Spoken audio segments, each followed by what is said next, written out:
سیدی صالح محمد الاہدل الباءلوی سادات جو ہیں وہ یمن شریف میں ایسے سمجھو کہ ان کے ہزاروں اولیاء ہیں باءلوی. میں سمجھتا ہوں کہ سرکار کریم علیہ السلام کی ایک حدیث پاک ہے کہ امام مہدی علیہ السلام کا لشکر یمن سے نکلے گا تو میں سمجھتا ہوں یہ باءلوی ہوں گے, یہی نکلیں گے. زور سے سبحان اللہ کہیں, یا مرحبا کے نعرے لگائیں, یا مرحبا سیدی کو, یا مرحبا سیدی, یا مرحبا سیدی, یا مرحبا سیدی. ماشاءاللہ ماشاءاللہ. یہ ساری مہربانی ہمارے حاجی محمد رفیق سائیں حفظہ اللہ پردیسی, وہ بہت بڑے میرے مہربان ہیں. حاجی امین نے بغداد شریف میں ہم پہ بڑی مہربانی ان کے وسیلے سے ہوئی.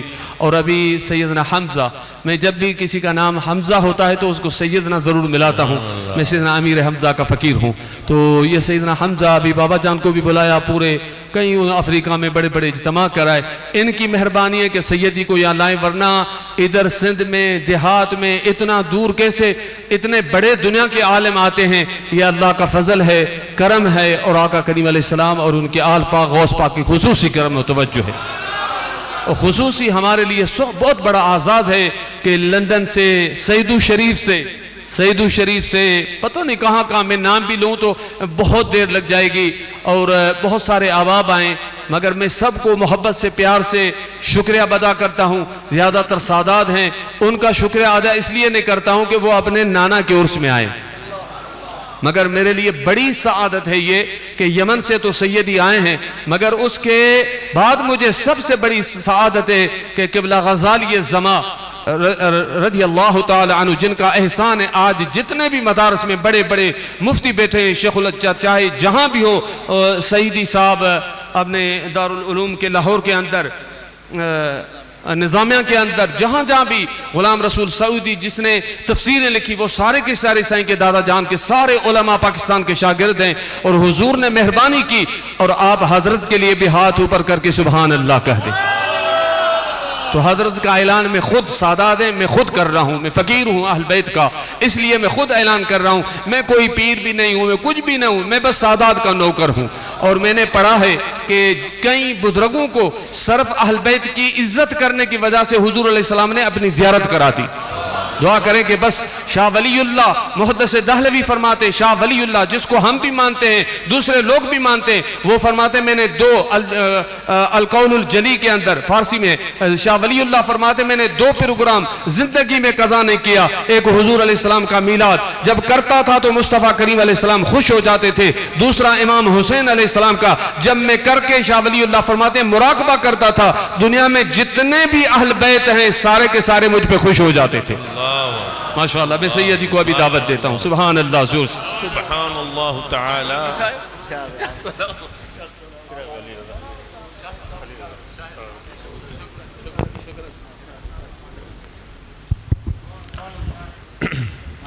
نحمده ونصلي ونسلم على رسوله الكريم. اما بعد فاعوذ بالله من الشيطان الرجيم. بسم الله الرحمن الرحيم. ان الله وملائكته يصلون على النبي يا ايها الذين امنوا صلوا عليه وسلموا تسليما. اللهم صل على محمد وعلى آل محمد كما صليت على إبراهيم وعلى آل إبراهيم إنك حميد مجيد. اللهم بارك على محمد وعلى آل محمد كما باركت على إبراهيم وعلى آل إبراهيم إنك حميد مجيد. الصلاة والسلام عليك يا سيدي يا رسول الله وعلى آلك وأصحابك وأزواجك وعترتك يا حبيب الله. حاضرین محترم, میں بابا سائیں کا بہت شکر گزار ہوں, اور یہ در حقیقت ان کی کرامت ہے کہ آج کی رات میں آپ کے درمیان بیٹھا ہوں. میرے والد کریم ہمدرد ملت حضرت علامہ مولانا سید محمد سجاد کاظمی نور اللہ مرقدہ, آپ کے حیات پاک میں جو مصروفیات تھیں عشرہ محرم الحرام کی، وہ میں نے آپ کی وفات کے بعد غم کے ساتھ ترکے میں حاصل کی. تو میرے لیے یہ ممکن ہی نہیں تھا کہ 9ویں اور 10ویں محرم کی درمیانی شب کو میں کہیں اور جا سکوں. حضرت کا حکم ہوا، میں نے ہاتھ جوڑے، میں نے عرض کیا خاکم بدہن، میں حاضر نہ ہو پاؤں گا، آپ کا حکم تو ہے لیکن کاندھے پر بوجھ ہے بڑی دستار کا. حضرت نے عذر قبول کیا، لیکن حضرت کی روحانیت تھی بابا سائیں کی. ابھی کوئی 12-15 دن پہلے سلیمان بھائی کا فون آیا، حضرت کے خلفائے خاص میں سے ہیں. آپ نے فرمایا بابا سائیں بات کرنا چاہتے ہیں. حضرت نے پھر حکم فرمایا. میں نے پھر یہی عرض کی کہ حضرت میں تو حاضر نہیں ہو پاؤں گا، کیونکہ بابا سائیں کی وہ پرانی جو مصروفیات ہیں وہ اب میرے کاندھے پر ہیں، اور میں ان کا اکلوتا بیٹا ہوں، اور مجھے وہاں پر موجود ہونا لازم ہوتا ہے، میں وہاں سے نہیں نکل سکتا. مسلمانوں، کرنی خدا کی یہ ہوئی کہ میری والدہ علیل ہوئیں، اور ان کو علاج کے لیے مجھے ایک ڈاکٹروں نے کہا کراچی لے جاؤ.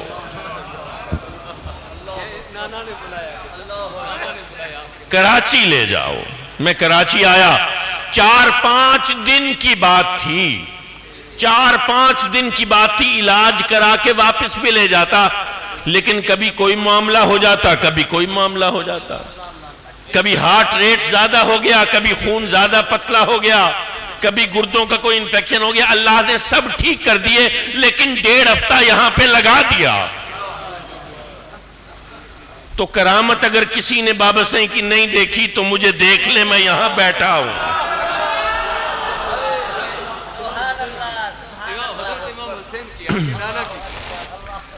میں تمام علماء کرام اور مشائخ اعظام کا بھی شکر گزار ہوں. اور تھوڑی بات کروں گا، زیادہ طویل اب وقت نہیں ہے. یہ ادھر سے داہنے تا ہاتھ سے گنے تو 7واں نام یہاں لکھا ہے، حضرت امام موسیٰ الکاظم. 37ویں پشت میں میرے جد کا نام ہے موسیٰ الکاظم. اور اس سے پیچھے تم دیکھ لو، اس سے پیچھے آج سید زادے سے سنو واقعہ شہادت امام. آج سید زادے سے سنو. مسلمانوں، میں کچھ واقعات بتاؤں گا، ان واقعات کے تناظر میں پھر بتاؤں گا کہ ہاں شہادت حسین ہے کیا. پہلی بات یہ کہ رب نے فرشتوں سے فرمایا انی جاعل فی الارض خلیفہ، میں زمین پر نائب بنا رہا ہوں. تو فرشتوں نے کہا اتجعل فیہا، یہ تو فساد کرے گا، یہ تو خون بہائے گا، اور ہم تو تیری تسبیح بیان کرتے ہیں تیری حمد کے ساتھ، اور ہم تو تیری توصیف کرتے ہیں، ہم تو تیری تعریف کرتے ہیں. تو رب نے کیا جواب دیا؟ رب نے کوئی دلیل نہیں دی، ان کو کچھ سمجھایا نہیں، ان کو کچھ بتلایا نہیں. رب نے یہ نہیں فرمایا کہ یہ تم سے افضل ہے، تم سے اعلیٰ ہے، تم سے عرفہ ہے، تم ابھی اس کو جانتے نہیں ہو جو جواہر میں نے رکھے. نہیں، رب نے صرف یہ فرمایا انی اعلم ما لا تعلمون، تم نہیں جانتے جو میں جانتا ہوں، تسانی میں جان دے. دیکھو پنجابی بھی بولی گئی، سندھی بھی بولی گئی، میں سریکی نہ علاوہ علاؤں چاہ. مسلمانوں، رب نے گویا جیسے چھوٹے بچے پوچھتے ہیں نا کوئی سوال، کٹواں سوال پوچھ لیں، مشکل سوال پوچھ لیں جس کا جواب نہ آتا ہو، ابو یہ شادی کیا ہوتی ہے؟ تو ہم کہتے ہیں ہاں بیٹا بس آپ کو پتہ نہیں، ابھی چپ رہے. اس کو کہتے ہیں انگریزی میں شٹ اپ کال. چپ کر، چپ ہے، چپ تھی. خاموش رہو. رب نے گویا یہی کہا ہے انی عالم ما لا تعلمون، جو میں جانتا ہوں تم نہیں جانتے، خاموش. حالانکہ فرشتے وہ بات بتا رہے ہیں جو ابھی رونما بھی نہیں ہوئی. تم کہتے ہو غیب کا علم نبیوں کو نہیں ہے، یہاں فرشتہ بتا رہا ہے کہ یہ فساد کرے گا، یہ خون بہائے گا. ارے جو ہوا نہیں، اگر فرشتے کو علم ہے تو یقیناً انسان تو فرشتے سے افضل ہے کہ نہیں؟ قرآن کی روح سے تو ملائکہ سے غیب کا علم ثابت ہوا کہ نہیں ہوا. اگر ملائکہ کو اس کا علم ہو جاتا ہے جو ابھی ہوا ہی نہیں ہے،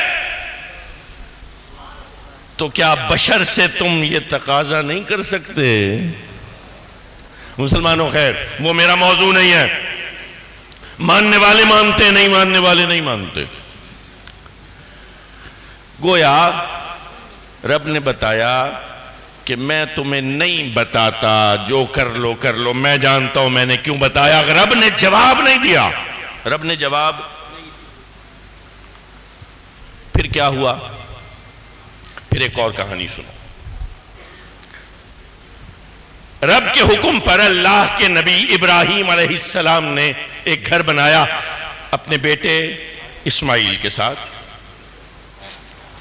بی بی ہاجرہ کی برہنپائی بھی ہے، وہ اضطراب بھی ہے، وہ پانی کی کہانی بھی ہے، وہ پیاس بھی ہے، وہ پیاس بھی ہے. اس اضطراب میں صفا اور مروہ میں وہ 7 پھیرے بھی ہیں. پھر وہ کمال بھی ہے ایڑی کا جو اسماعیل کی ایڑی سے ظاہر ہوا، جس کو پھر روکنا پڑا. کہا گیا زمزم رک جا، تھم جا. پھر وہ تھما ہے جو آج بھی جاری ہے. ابراہیم کے دل میں ایک خواہش پیدا ہوئی کہ میرا بیٹا نبی ہو جائے. جیسے میں قریہ بنو گلی گلی، کوچا کوچا، شہر شہر، دریا دریا، صحرا صحرا، گاؤں گاؤں، بستی بستی اللہ کا پیغام لے کے پھرتا ہوں، ایسے ہی میرا بیٹا بھی اللہ کا نبی بنے، یہ بھی دین کی خدمت کرے، یہ بھی اللہ کے حکم پر جائے. اور ادھر رب حکم دے رہا ہے اسماعیل کی گردن پہ چھری چلا. ادھر خواہش، ادھر آرزو، ادھر تمنا، اور سب سے بڑی انسانی تمنا.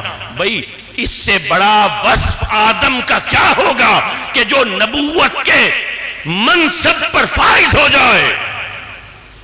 ادھر رب کا حکم ہو رہا ہے ابراہیم اسماعیل کی گردن پر چھری چلا. اب رب سکھلا رہا ہے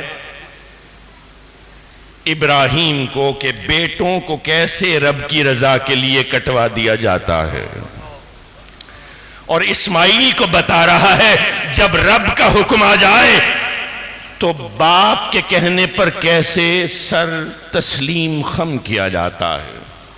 یہ فیضان نظر تھا یا کہ مکتب کی کرامت تھی؟ سکھائے کس نے اسماعیل کو آداب فرزندی؟ لیکن جب کوئی سکھلائی ہو، جب کوئی بتایا جائے، جب کچھ اتارا جائے، جب کچھ پڑھایا جائے، اس وقت تک سند نہیں ہوتا جب تک امتحان نہ ہو جائے. جب امتحان کا وقت قریب آیا، اسماعیل کو ابراہیم نے لٹایا، گردن پہ چھری رکھی، چھری چلی، لیکن چھری اسماعیل کی گردن پہ نہ چلی، وہ جنتوں سے اترے مینڈھے کی گردن پر چلی. پتہ چلا کہ نہیں، اسماعیل کو چھری کی تیزی کا احساس نہیں ہوا. باپ کی آستین پر بیٹے کے خون کا چھینٹا نہ آیا. اسماعیل کھڑے مسکرا رہے ہیں، مینڈھا کٹ گیا ہے اللہ کے حکم پر. یعنی امتحان ہوا نہیں، امتحان مؤخر ہو گیا. شاید اللہ نے کسی اور وقت لینا ہے، کوئی اور وقت منتخب کیا ہے. اب یہی پیغام، یہی سبق نسل در نسل، سینہ در سینہ، صدر در صدر، پیڑھی در پیڑھی، نسب در نسب منتقل ہوتا رہا یہاں تک کہ نور نبوت کے ساتھ میرے نبی کی پیشانی میں چمکا. پھر آقا نے فرمایا انا مدینۃ العلم وعلی بابها.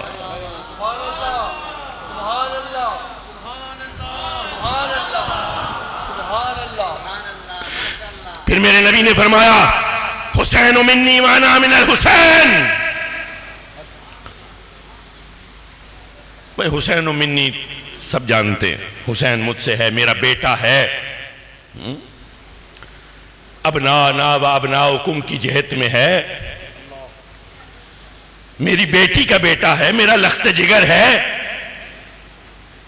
لیکن انا من الحسین کی کیا جہت ہے یہ بتاتا ہوں، لیکن اس سے پہلے حب نبی حسین بتا دوں. ایک گود میں بیٹھے ہیں امام حسین، ایک گود میں بیٹھے ہیں ابراہیم بن محمد رسول اللہ صلی اللہ علیہ وسلم. جبریل حاضر ہوتے ہیں، اللہ کا پیغام لے کر آئے ہیں. جبریل نے عرض کی یا رسول اللہ رب کا حکم ہے ان دونوں بیٹوں میں سے ایک بیٹا تو واپس کر دیں.